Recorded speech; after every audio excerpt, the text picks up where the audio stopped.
Hordoftoota amantaa kiristaanaa biratti sooma Faasikaa torbee 8 soomamu keessaa torbeen xumura sooma hiikaa guyyaan Jimaata Guyyaa Fannoo Iyyesuus Kiristoos jedhamee sirnoota garaagaraan yaadatamee oola. Guyyichi guyyaa Iyyesuus Kiristoos dhala namaa cubburraa baraaruuf gidiraa fi aarsaa dhuma hin qabne fannoo irratti kaffale ta'ee yaadatama.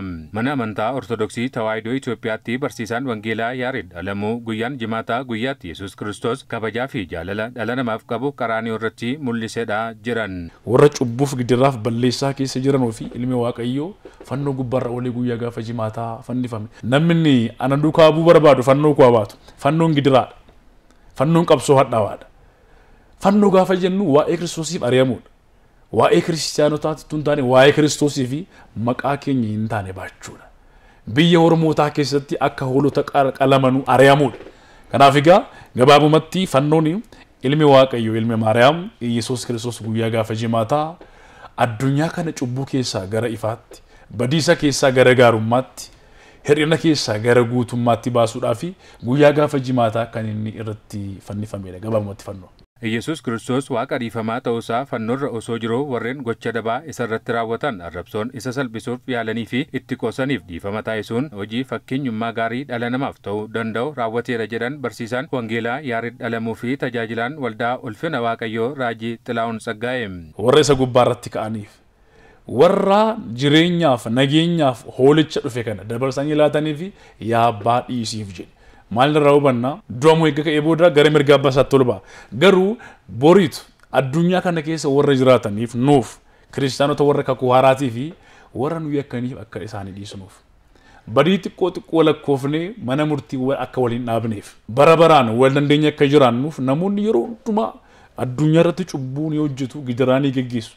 Garuu akka walii dhiisnuuf akka wal dandeenyuuf Kiristoos irraa kaleessa akka baranne dhiifamaan akka wal jaalanii jiraannuu fi kana nu barsiisee fannoo gubbaarratti. Kanaaf fannoon sun guyyaa dhiifamaati. መጎተት ሲጀምሩ ይዞት ሊሄዱ ሲሉ ጴጥሮስ ሰይፉን ምዝዝ አድርጎ ጠጋ ከሚሉት መካከል ሲሰድ አንደኛውን የማልኮስን ጆሮ ቆረጠ።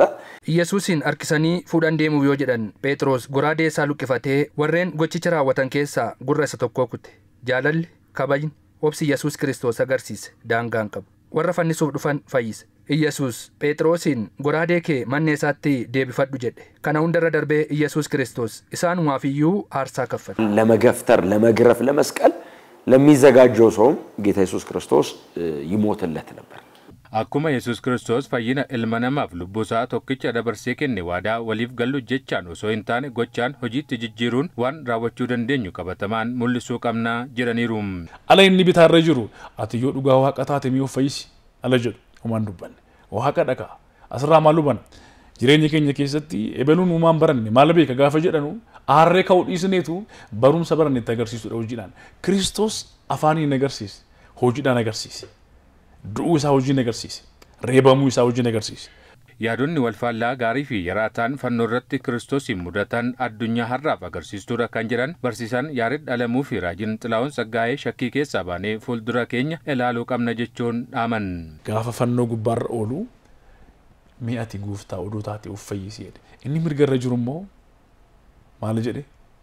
Tazakkaranna እግዚኦ በውስተ መንግሥትከ guyyaa gaafa dhufaatii keetii maaloo yaa gooftaa mootummaa keetti na yaadadhu jedhe. Argitanii mul'annaan namootaa yaadi namoota xiinxalli namoota garagara.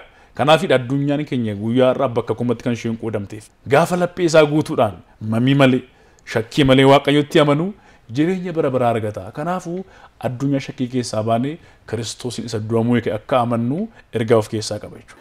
አሮጌውን ነገር መስቀል ላይ መግደል መቻል ይሄ በጣም ውሳኔም ይፈልጋል በእውነት ዋዋይን ባብኔ ፈኖ ረቲ ጥምሩዳ ሙርቶ ጭማ በርባዳ ሀውን ቆፍቲ ገልማሚቲ ሙርቴሱ በርባዳ Iyyesuus akkasitti xoofoo dhiphinaa dabarse ofitti hirrisee dhala namaaf waan malu gudunfe nutis boor yaaduun nurra jiraata. ነገን ግን መመልከት ካለብኝ guyyaan fannoo manneen amantaa garaa garaatti soomaa fi kadhannaan yaadatamaa ooleem.